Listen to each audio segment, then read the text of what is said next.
All the prime ministers man নামে 2021 সালে একটি প্রতিবেদন প্রকাশ করে কাতার ভিত্তিক সংবাদ মাধ্যম আল জাজিরা। এই প্রতিবেদন প্রকাশের পরই নড়ে চড়ে বসে তৎকালীন আওয়ামী সরকার, এমনকি এটি লুকাতে ব্যস্ত হয়ে পড়েন খোদ শেখ হাসিনা। আরও জানাচ্ছেন শেখ ফরিদ। এই আমার গুন্ডা হইলো র্যাব আমার তো এমনি গুন্ডা লাগে না, তো আমার তো এই গুন্ডা কারো ডেলিও কারো ধরো ফেরো।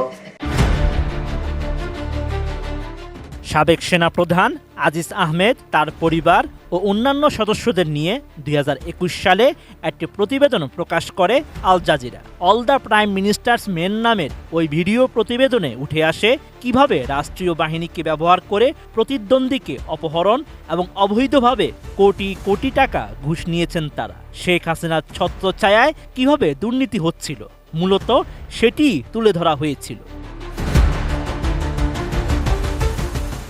ওই প্রতিবেদনটি ইউটিউবে 2 কোটিরও বেশিবার দেখা হয়েছে, এমনকি এটি আন্তর্জাতিক পুরস্কারও লাভ করে। অপরদিকে প্রতিবেদনের জেরে সাবেক সেনাপ্রধান জেনারেল আজিজ ও তার ভাইদের উপর নিষেধাজ্ঞা আরোপ করে যুক্তরাষ্ট্র। ওই সময় শেখ হাসিনার সরকার প্রতিবেদনটিকে মিথ্যা, মানহানিকর এবং রাজনৈতিক উদ্দেশ্য প্রণোদিত হিসেবে অবহিত করেছিল।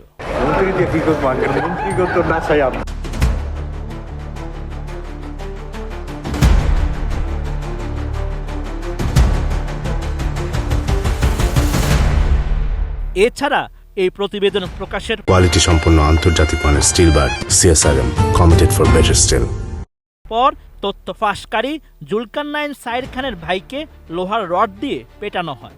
যারা প্রতিবেদনে সহায়তা করেছিলেন তাদের অনেকে ভয়ে দেশ ছাড়তেও বাধ্য হন। রাষ্ট্রীয় এই দুর্নীতি ও কুকীর্তি ফাঁসের পর এটি লুকাতে ব্যস্ত হয়ে পড়েন সাবেক প্রধানমন্ত্রী শেখ হাসিনা। ব্রিটিশ সংবাদ মাধ্যম দ্য সানডে টাইমস জানায়, আল জাজিরার বিরুদ্ধে এই ব্যাপারে মামলা করতে প্রখ্যাত ব্রিটিশ ব্যারিস্টার ডেসমন্ড ব্রাউনি কেসির সঙ্গে 2021 সালের ফেব্রুয়ারিতে যোগাযোগ করেছিল লন্ডনে নিযুক্ত বাংলাদেশ হাইকমিশনের কর্মকর্তারা। গত 5 আগস্ট ছাত্র জনতার গণ অভ্যুত্থানের পর শেখ হাসিনার বাড়ি থেকে এ সংক্রান্ত একটি নথি পেয়েছে তারা। এতে উল্লেখ করা হয়েছে আওয়ামী সরকার আল জাজিরার পাশাপাশি ব্রিটিশ সাংবাদিক ডেভিড বার্গম্যানের বিরুদ্ধে আইনি ব্যবস্থা নেওয়ার পরিকল্পনা করেছিল। বার্গম্যান প্রতিবেদনটি তৈরিতে সহায়তা করেছিলেন। এছাড়া বার্গম্যানের বিরুদ্ধে বাংলাদেশের কর্মকর্তারা একাধিক মিথ্যা তথ্য দিয়েছিলেন। একটা সময় তাকে আটক করার পরিকল্পনাও করেন তারা।